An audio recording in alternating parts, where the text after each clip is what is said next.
This podcast was made with a voice generator. Today, let's go aboard my imaginary boat to share with you the story about an unusual museum.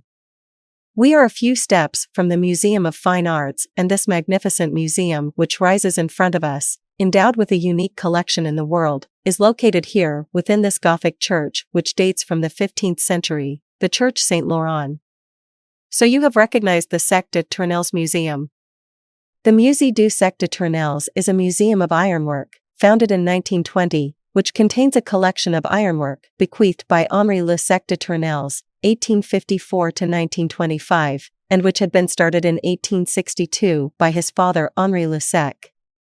Among the objects that can be discovered there are architectural elements, signs, locks, door knockers, coffee grinders, tools, jewelry, and sewing and costume items.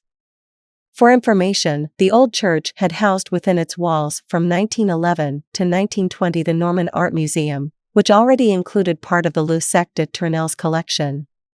To finish, I throw you a small challenge. Will you be able to find the place where is located the mysterious inscription Post tenebras spiro lucem located on this building?